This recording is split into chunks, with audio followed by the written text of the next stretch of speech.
1980년대부터 미국 제조업의 아웃소싱은 본격화됐습니다.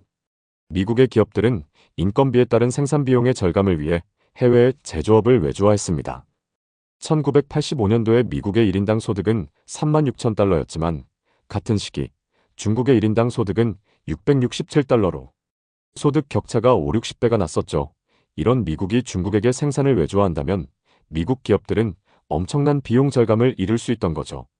제조업의 아웃소싱은 기업들의 이익만 늘려준 것이 아니라 전체 미국인들에게도 물가적인 측면에서 혜택을 주었습니다. 1985년 미국의 소비자 물가지수는 106이었고 2020년 이전인 2010년대 말까지 미국의 소비자 물가지수는 258로 25년 동안 대략 물가지수가 2.5배 정도 상승한 것입니다.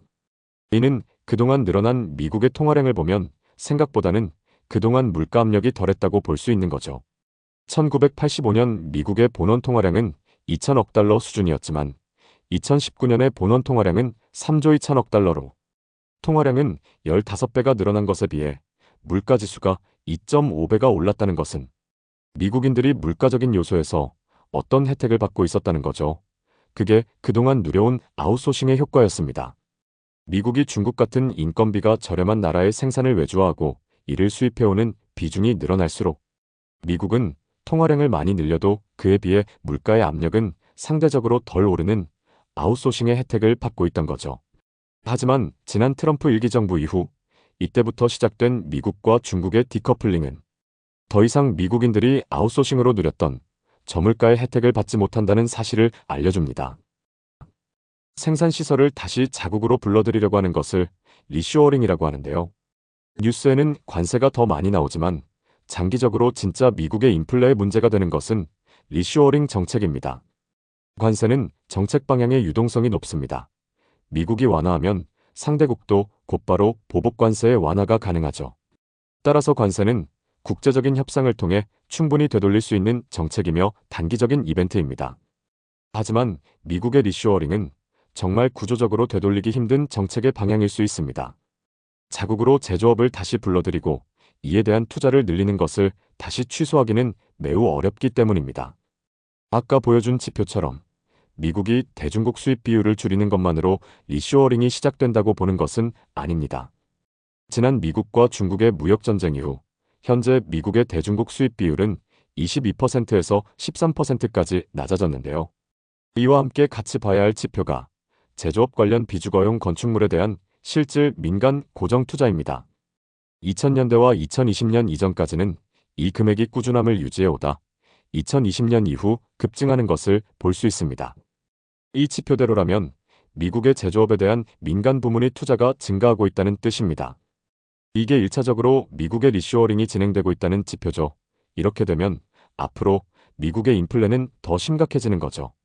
미국 내에서 제조업에 근무하는 종사자들의 숫자를 보면 리쇼어링이 시작된 80년대 말에 숫자가 감소했고 중국이 본격적인 전 세계의 공장 역할을 하기 시작하자 미국 내 제조업 종사자들의 일자리는 급격하게 감소했습니다. 이로써 제조업에 대한 일자리는 감소했지만 미국인들은 자신들보다 임금이 훨씬 저렴한 중국의 역할 덕분에 저물가의 혜택을 받고 있던 것도 사실입니다. 하지만 트럼프는 이를 다시 되돌리려 하고 있죠. 달러 기준으로도 꾸준히 성장해 오던 중국의 GDP가 2021년부터 정체되고 있습니다. 요새 중국이 힘든 이유죠.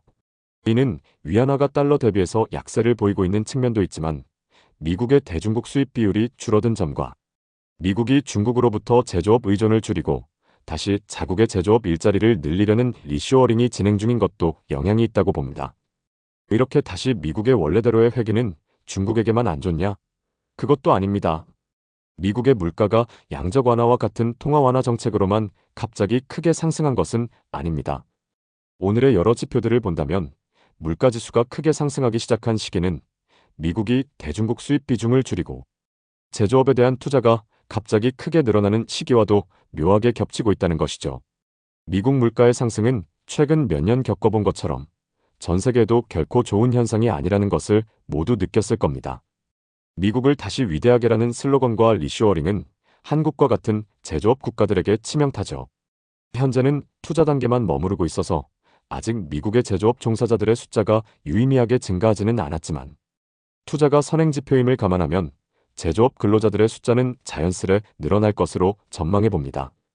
이렇게 되면 트럼프와 미국의 구상대로 미국의 무역 적자는 어느 정도 해소가 될 것으로 보이며 한국처럼 제조업 국가에다 수출 의존도가 높은 나라일수록 여기에 대한 타격을 입을 것으로 예상되는 부분입니다.